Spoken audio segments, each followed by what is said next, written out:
Hello, Mark. My name is Joy. My student number is S04411015, and I'm a freshman. I'm going to read a speech titled The Price of Shame by Monica Lewinsky. You are looking at a woman who was publicly silent for a decade. Obviously, that's changed, but only recently. It was several months ago that I get my very first major public talk in the Forbes 30 under 30 segment. 1,500 billion people, all under the age of 30. That means that in 1998, the oldest among the group were only 14, and the youngest just 4. I joke with them. They sound my only had heard of me from rap song. Yes, I'm in rap song. Almost 14 rap song. Laughter. But the night of my speech, a surprising thing happened. At the age of 41, I was hit by a 27-year-old guy. I know, right? He was charming, and I was flattered. And I declined. You know what his unsuccessful pick-up line was? He could make me feel 22 again. Laughter, applause. I realized later that night, I'm probably the only person over 40 who does not want to be 22 again. Laughter, applause. At the age of 22, I fell in love with my boss.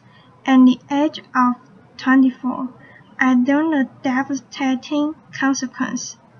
Can I see a show of hands of anyone here who don't make a mistake or do something they regretted at 22? Yeah, that's what I saw. So like me, at 22, a few of you may have also taken wrong turns and fallen in love with the wrong person. Maybe even your boss, unlike me, though. Your boss probably wasn't the President of the United States of America. Of course, life is full of surprise. Not a day goes by that I'm not reminded of my mistake, that I regret that mistake deeply. In 1998, after having been swept up into an improbable romance, I was then swept out into the eye of a political, legal, and media maelstrom like we had never seen before. Remember, just a few years earlier, news was consumed from just 3 places: reading a newspaper or magazine, listening to the radio, or watching television. That was it. But that wasn't my fate. Instead, the scandal was brought to you by the digital revolution. That meant we could access all the information we wanted, when we wanted it, anytime, anywhere. And when the story broke in January 1998, it broke online. It was the first time the traditional news was spurred by the internet for a major news story, a clip that reverberated around the world. What that meant for me personally was that overnight, I went from being a completely private figure to a public humiliated one worldwide. I was patient zero of losing a personal reputation on a global scale almost instantaneously. This rush to judgment, enabled by technology, led to mob of virtual stone doors. Granted, it was before social media, but people could still comment online, email story, and, of course, emails curse joke. News sources placed a photo of me all over to sell newspaper, banner ads online, and to kid people turned to the TV. Do you recall a particular image of me, say, wearing a beret? No, I'd admit I made mistakes, especially wearing the beret, but the attention and judgment that I received, not the story, but that I personally received, was unprecedented. I was branded as a tramp, tart, slut, whore, bimbo, and, of course, that woman. I was seen by many but actually known by few, and I get it. It was easy to forget that the woman was dimensional, had a soul, and was once unbroken. When this happened to me 17 years ago, there was no name for it. Now we call it cyberbullying and online harassment. Today, I want to share some of my experience with you. Talk about how that experience had helped shape my cultural observation and how I hope my past experience can lead to a change that results in less suffering for others. In 1998, I lost my reputation and my dignity. I lost almost everything, and I almost lost my life. Let me paint a picture for you. It is September of 1998. I'm sitting in a windowless office room inside the office of the independent council underneath humming fluorescent lights. I'm listening to the sound of my voice on surreptitiously tapped phone call that a supposed friend had made the year before. I'm here because I've been legally required to personally authenticate all 20 hours of tapped conversation for the past 8-9 months. The mysterious content of this tap had hung like a sword of Damocles over my head. I mean, who can remember what they said a year ago? Scared or mortified? I listen as I prattle on about the flotsam and jetsam of the day. Listen as I confess my love for the president and, of course, my heartbreak. Listen to my sometimes chaotic, sometimes churlish, sometimes silly self being cruel, unforgiving, uncouth. Listen deeply ashamed to the worst version of myself, a self I don't even recognize. A few days later, the Star report is released to Congress, and all of those taped and transcribed, those stolen words from a part of it, that people can read the transcript is horrific enough, but a few weeks later, the audio tapes are aired on TV, and significant portion made available online. The public humiliation was excruciating. Life was almost unbearable. This was the something that happened with regularity back in 1998, and by this, I mean the stealing of people's private world, action, conversation, or photo, and then making them public without consent, public without context, and public without compassion. Fast forward 12 years to 2010, and now social media has been born. The landscape has sadly become much more populated with instances like mine, whether or not someone actually made a mistake. And now, as for both public and private people, the consequences for some have become dire, very dire. I was on the phone with my mom in September of 2010, And we were talking about the news of a young college freshman from Rutgers University named Tyler Clemente.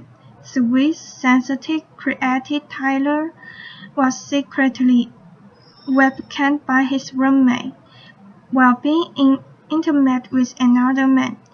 When the online world learned of this incident, the ridicule and cyberbullying ignited.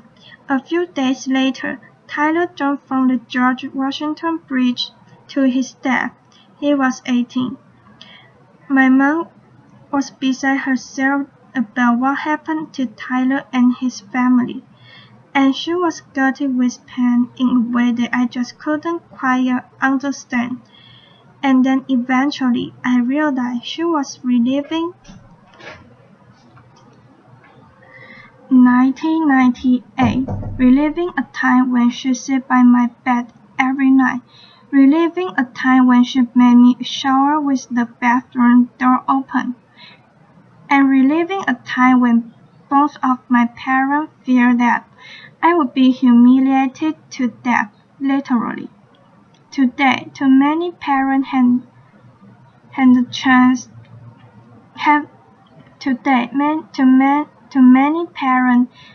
had the chance to step in and rescue their loved one.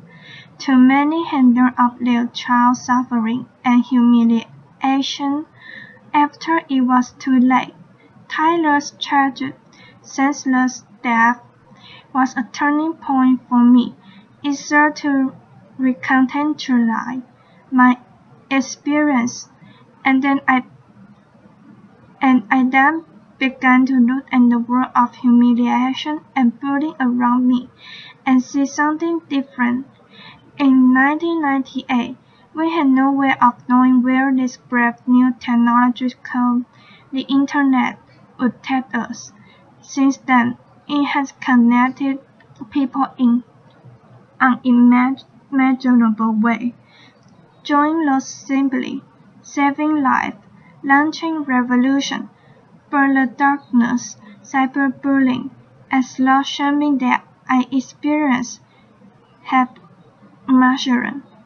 Every day online, people, especially young people who are not developmentally equipped to handle this, are so abused and humiliated that they can imagine living to the next day, and some tragically don't, and there's nothing virtual about that. Childline, a UK non-profit that focuses on helping young people on various issues, released a staggering statistic last year.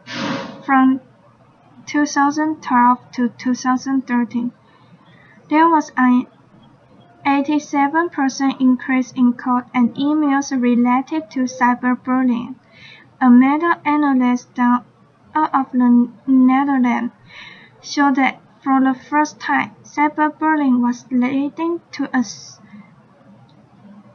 suicidal ideation more significantly than offline bullying. And you know what shocked me, although it shouldn't have, was other research last year that determined humiliation was a more intensely felt emotion than either happiness or even anger. Cruelty to others is nothing new, but online, technologically, a hand-shaming is amplified, uncontained, and permanently accessible. The echo of embarrassment used to extend only as far as your family, village, school, or community, but now it's the online community too. Millions of people, often anonymously, can stab you with their words, and there's a lot of pain. And there are no parameters around how many people can publicly observe you and put you in a public stockade. There is a very personal price to public humiliation, and the growth of the Internet has jacked up the price. For nearly 2 decades now, we have slowly been sowing the seed of shame and public humiliation in our cultural soil, both on and offline. Gossip websites, paparazzi, reality programming, politics, news outlets, and sometimes hackers all traffic in shame. Its little decentralization and a permissive environment online, which leads itself to trolling, invasion of privacy, and cyberbullying. This shift has created what Professor Nicholas Miles calls a culture of humiliation. Consider a few prominent examples just from the past 6 months alone. Snapchat, the service which is used mainly by younger generation and claims that its messages only have the lifespan of a few seconds. You can imagine the range of content that gets. A third-party app, which Snapchat used to preserve the lifespan of the messages, was hacked, and 100,000 personal conversations, photos, and videos were leaked online to now have a lifespan of forever. Jennifer Lawrence and several other actors had their iCloud account hacked, and private, intimate, nude photos were plastered across the Internet without their permission. One gossip website had over 5 million hits for this one story. And what about the Sony Pictures cyber hacking? The document which received the most attention were private emails that had maximum public embarrassment value. But in this culture of humiliation, there is another kind of price tag attached to public shaming. The price does not measure the cost to the victim, which Tyler and too many others, notably women, minorities, and members of the LGBTQ community have paid, but the price measures the profit of those who preyed on them. This invention of others is a raw material, efficiently and ruthlessly mined, packaged and sold at a profit. A marketplace has emerged where public humiliation is a commodity and shame is an industry.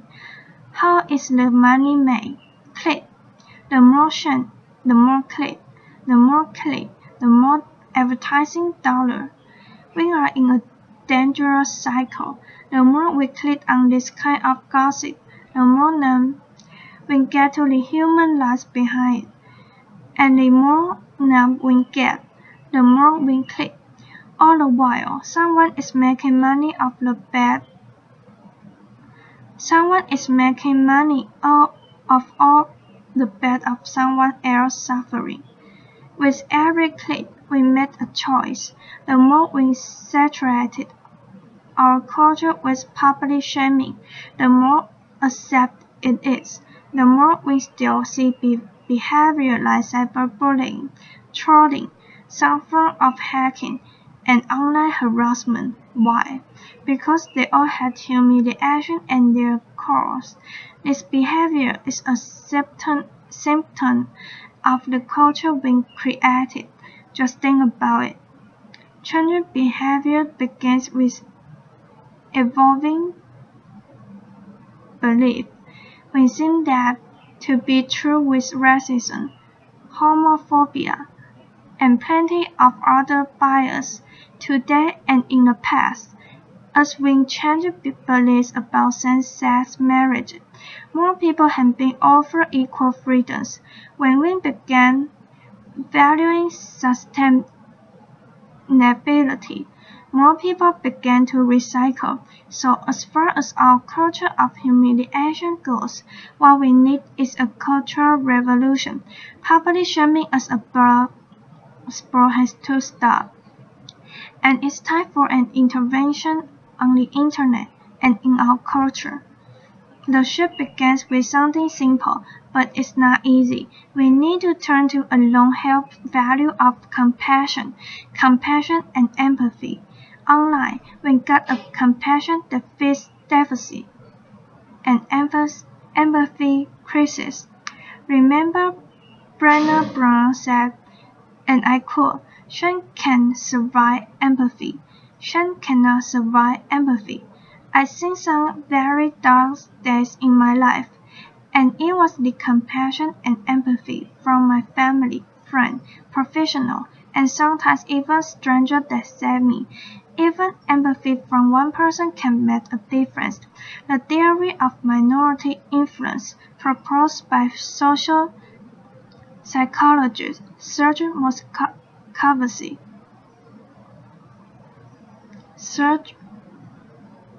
Moscovici said that even in small numbers, when there is consistency over time, change can happen. In the online world, we can foster minority influence by becoming upstander. To become upstander means instead of bystander apathy.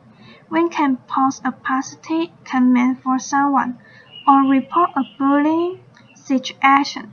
Trust me, compassionate comment help abate the negativity. We can also counteract the culture by supporting organizations that deal with this kind of issue, like the Tyler Clementi Foundation in the US. In the UK, there's Anti-Bullying Pro, and in Australia, there is Project Rocket. We talk a lot about our right to freedom of expression, but we need to talk more about our responsibility to freedom of expression. We all want to be heard, but let's acknowledge the difference between speaking up with intention and speaking up for attention.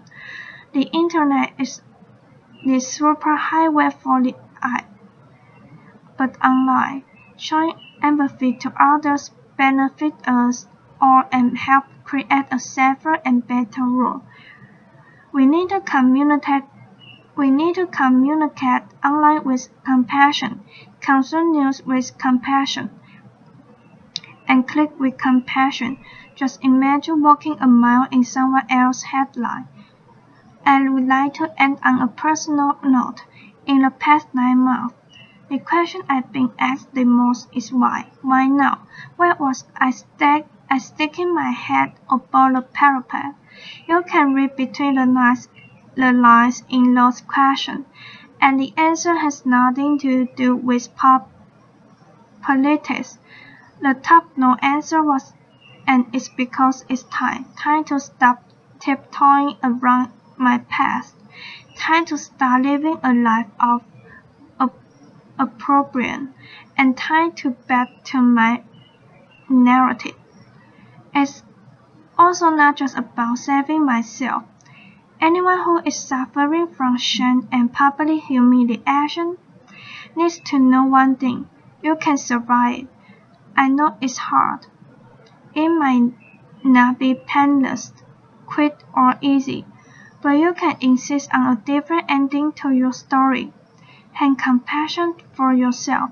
We all deserve compassion, and to live both online and off in a more compassionate world. Thank you for listening. Applause.